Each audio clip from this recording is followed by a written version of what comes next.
सूरत की लालगेट पुलिस ने लूट और हत्या के आरोपी को किया गिरफ्तार, जो 6 साल से फरार था।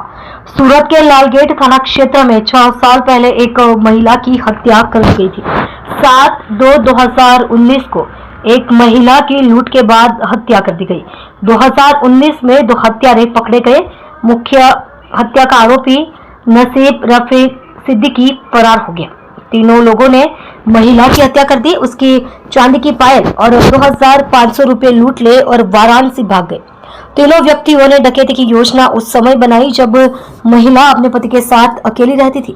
गुप्त सूचना के आधार पर लालगेट पुलिस ने आरोपी को उत्तर प्रदेश के गोरखपुर के करंजिया गांव से गिरफ्तार कर लिया।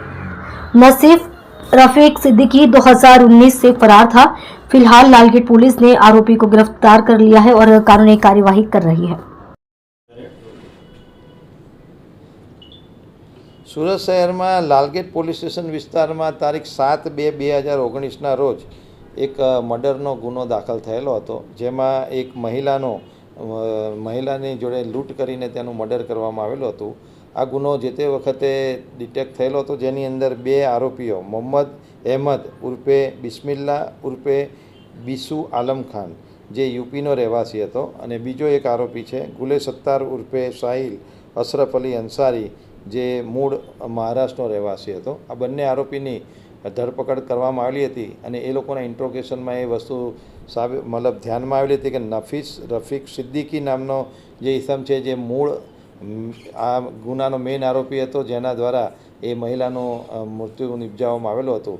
પરંતુ આ નફીસ રફીક સિદ્દીક એ છેલ્લા 2019થી ધરપકડ ટાળવા માટે છુપાતો ફરતો હતો અને પોલીસ આની અંદર મહેનત કરી રહી હતી, પરંતુ હ્યુમન ઇન્ટેલિજન્સ દ્વારા લાલગેટ પોલીસને માહિતી મળેલી હતી કે આ ઈસમ યુપીની અંદર છુપાયેલો છે।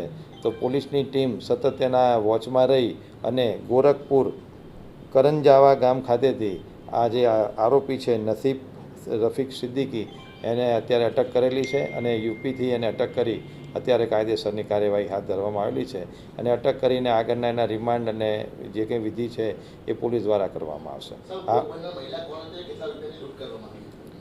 આજે ગુનો 7/2/2019ના રોજ નોંધાયેલો, એમાં આ જે મહિલા હતા એ એના પતિના અગાઉના એક છોકરા સાથે એકલી રહેતી હતી અને આ એકલી લેડી રહેતી હોવાના લીધે આ આરોપીઓ કોઈ કામ ધંધો ન હોય એમને એવું હતું કે એની પાસેથી પૈસા મળશે, એટલે એ લોકોએ લૂંટનો પ્લાન બનાવેલો હતો અને ચાંદીની પાયલ અને 2500 રૂપિયાની એ લોકો જે તે વખતે એ લોકોએ લૂંટ કરેલી હતી, જે તપાસની અંદર એ વખતે ફલિત થયેલું હતું। અને એ આરોપીઓ તરત જ મર્ડર કરીને જે તે વખતે વારાણસી ભાગી ગયેલા હતા અને ત્યાંથી પછી પોતપોતાના વિસ્તારમાં જતા રહેલા તેવું તપાસમાં અત્યારે પ્રાથમિક દ્રષ્ટિએ જણાઈ આવેલું છે। આરોપીને અત્યારે પોલીસ કસ્ટડી રિમાન્ડ મેળવવામાં આવશે અને આટલા જે 6 વર્ષથી નાસ્તો ફરતો હતો એ ક્યાં ક્યાં છુપાયો, એને છુપાવવામાં કોણે કોણે મદદ કરી, આવા તમામ વિષયો પર પોલીસ ઊંડાણપૂર્વક તપાસ કરશે। Thank you.